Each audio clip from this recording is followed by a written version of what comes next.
stuff this week. We're going to start with Here. Here is a drama produced and directed by Robert Zemeckis, who co-wrote the screenplay with Eric Roth, and it's based on the 2014 graphic novel by Richard McGuire. It stars and reunites the cast of Forrest Gump, Tom Hanks, Robert Wright Penn, Paul Bettany, and Kelly Reilly. And the film story centers on the events of a single spot of land and its inhabitants, spanning from the past to well into the future.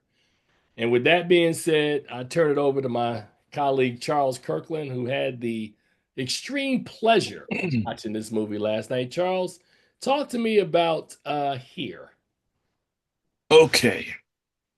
I think you said Paul Bettany and Kelly Riley. I Kelly don't think Reilly. I think They Paul Bettany was Paul Bettany in Forrest Gump. no, Okay, so neither one of them, Bettany, neither one of them were Bettany. in Forrest Gump. Okay, So, got you. So it's um, pretty much Zemeckis, Hanks, and Robin Wright.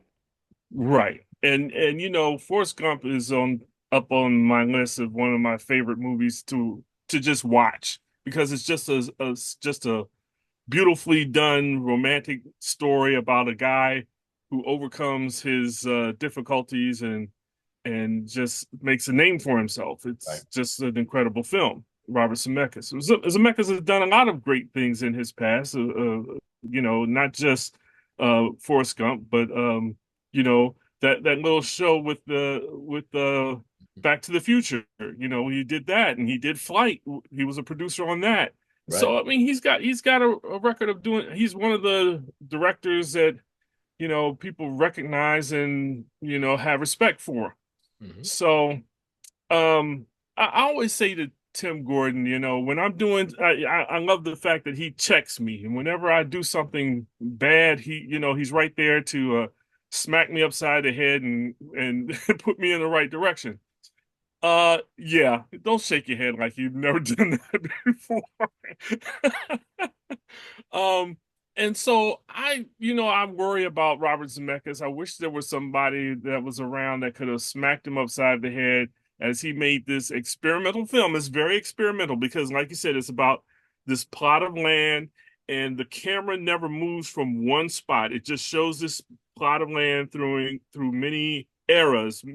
I mean, when I speak of eras, we see dinosaurs, we see the the meteor that falls and kills the dinosaurs, and we see Indian people who were living on the land before it's colonized, and then Ben Franklin's nephew or something lives on the land, and all this happens on this in this one frame that you see the whole time.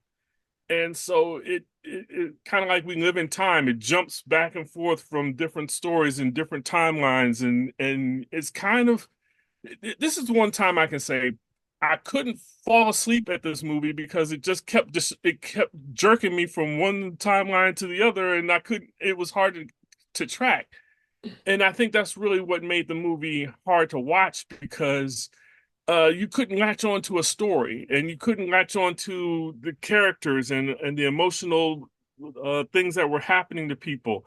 And so, I mean, there's like three different families, and well, actually four different families. One of them being a black family, and it just was hard to watch and hard to understand, and for it just seemed directionless and emotionless. And even though people pass away, and people are expressing grief and things, and there's babies being born and all kinds of stuff all inside the same frame, it just doesn't connect. There's no emotional buy-in because you can't lock down on anybody's story.